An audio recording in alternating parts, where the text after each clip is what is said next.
Hi guys, welcome back to the channel, or welcome if you're new here. Thank you so much for joining me today. We're going to be doing another ranked video. I've just been putting them in the order that I want to rank them in. There's 5 palettes in total by Glaminatrix, and I'm quite surprised. I'm very surprised that things are being ranked where they're ranked. So there they are. So in 5th place, I'm really surprised at this palette. So it's the Glaminatrix Sugar and Spice. I'll show you what it looks like. I don't think I need to keep these packaging though, do I? So that's what it looks like. I'm sure Lisa got me this one as well. Yeah, I think she did, because I think I've only bought one palette. So that's what it looks like. It is truly beautiful. It really is. But it's got some darker shades in it, and I'm not really much wearing dark shades at the moment. I think that's why it's ranked 5th. And then we've got these purples, and although I wore a purple in the live the other day, purple isn't my jam. I know you guys, some of you guys have said, oh, I really suit purple, but I don't feel it, and that's probably because I don't wear it enough. So yeah, this is in 5th place. None of these are going. I'm keeping them all. I just want to kind of get it clear in my own mind what my favourites are from Glaminatrix. So Glaminatrix was one of those brands that was new to me last year, and if I wasn't on a no buy, I'd probably buy more from them this year. They brought that pastel palette out as well. If I had that pastel palette, I've got a feeling it would rank last, just because I've seen looks being done with it, and it's not my vibe. Even though it's a pastel palette, it's just not appealing to me. So the Glaminatrix Cosmetics Sugar and Spice palette is in 5th place. So that's that one.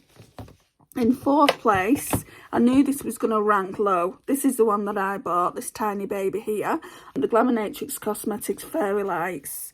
And I have swatched a few of the shades. Can you see just how similar these two look? And that's only like half of the shades.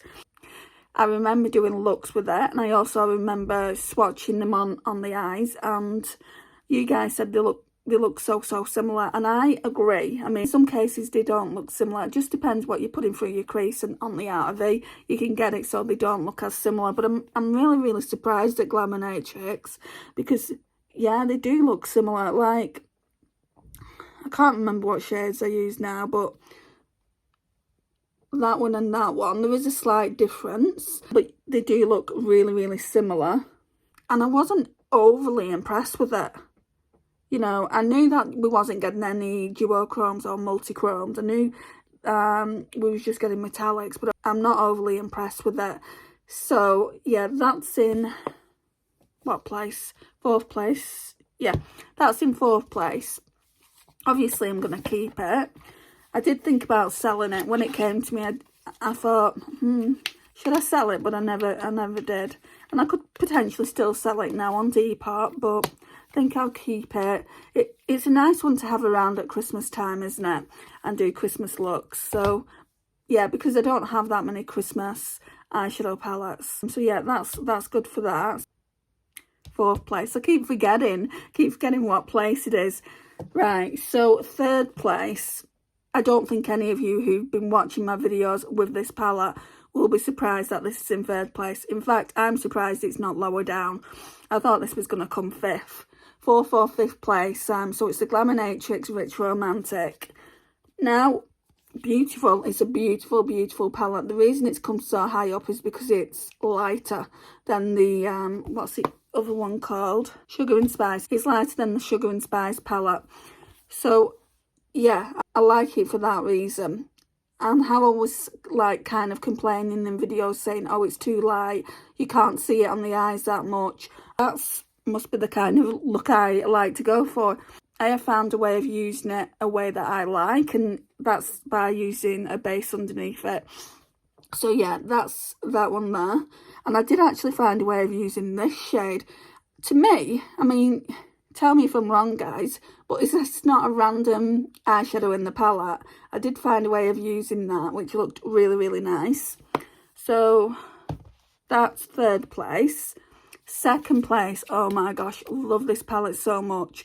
And this just goes to show you don't have to have multi-chromes, duochromes in a palette. So it's not a case of, well, this one doesn't have the normal multi-chrome duochromes. That's why I don't like it. It's because it's so similar. The eyeshadows are so similar. That's why I don't like it. I keep looking down. I mean, you can see the difference, but they're very, very similar in tone, I think. So we've got the Glaminatrix Cosmetics Nearly Natural. Now, this was the first palette Lisa bought for me, and I couldn't believe it. I'm sure she bought me this, and she bought me some singles. I'm almost sure she did that first time around, and this is absolutely beautiful. Never did I think that I'd have like 5 palettes at this stage. But yeah, look at it. It is so stunning for that everyday natural eye look. And I love the rosy tones. I love this olive green here. Love the golds in there. I even like this stripped back. It's absolutely stunning. Loves it so much. But right, so you've seen all of these, and you probably, if you watch my channel a lot, you probably know what's coming.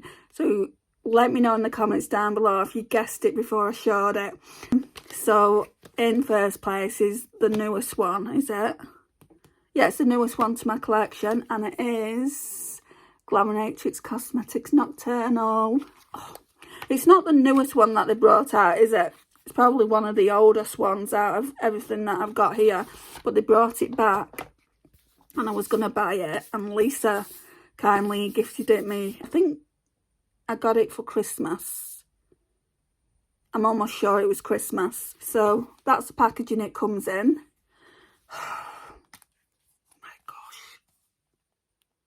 This pleases me so much. Love this shade here, Milky Way. I love them all. Night Vision's beautiful. Luna, even though that's like a purple, well, it's like a purple blue. I think I have to like that because my niece has got a dog called Luna, and yeah, I need to like it. And then these 2 shades down here, I just love them. I could use this palette again. I also think, do you not think this is like one of those palettes that's grungy and that it's perfect for Halloween? I saw Amy Loves Makeup when I knew that I was getting this palette. I wanted to see what looks she came up with. She's far more creative than I am. She's saying that it's a perfect palette for Halloween, and I completely agree with her. So that's all 5 palettes that I've got so far. Now, I will buy from them again. But only if something grabs my attention. What I have to do from now on is really look at swatches. Not only from Glaminatrix Cosmetics. I mean, they do really good swatches. Get content creators to do really good swatches.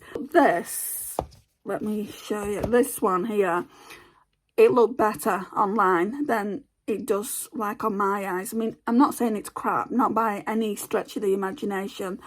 What I am saying is I need to, like, when I'm buying things, especially from Glaminatrix, because they're based in Australia and you've got to pay shipping and whatnot, I need to make sure it's a palette that it's definitely something that I want. And I'm doing that anyway with all palettes at the moment. Normally, if I see something, I'll go over to YouTube and I'll make sure it's definitely something that I want. I don't know, I think I just got a bit carried away with this at Christmas last year, and I just thought, oh my gosh, I don't have a Christmas palette by Glaminatrix. And then I saw it turned up and I'm like, does this not look similar? And then I asked you guys and you said yeah. But I'm glad to have it, you know, it's not going anywhere, neither of them are. So we've got 5 in total. I've only bought 1, Lisa's bought the other 4. I'm sorry, Lisa. I do love them all. I'm just saying, you know, I love some more than the others. And obviously they'll all get used. I think what I'm going to do with my declutter is try and get rid of as much eyeshadow palettes that I don't use, so I can rotate through the eyeshadow palettes that I want to rotate through. So I want to rotate through more of these going forward. I mean, I'd love to get my collection down to 100 palettes, and even that's too much. 100 eyeshadow palettes. I think at the moment I've probably got about 150, 160 eyeshadow palettes, and I'm not saying that to brag. I'm just saying I'd like to get rid of like 50, 60 palettes, and then, you know, hopefully have all my eyeshadow palettes in the same drawer, rather than 2 drawers full of eyeshadow palettes, and then we've got a little bit over here off to the side that has also eyeshadow palettes going on. It's just too much, guys. Anyway, I'm rambling now, so we're going to leave it here. That's my top 5 Glaminatrix eyeshadow palettes. As for them, which one is your favourite Glaminatrix palette? I'd love to know in the comments down below. Thank you so much for watching, and I will see you in my next one. Bye guys.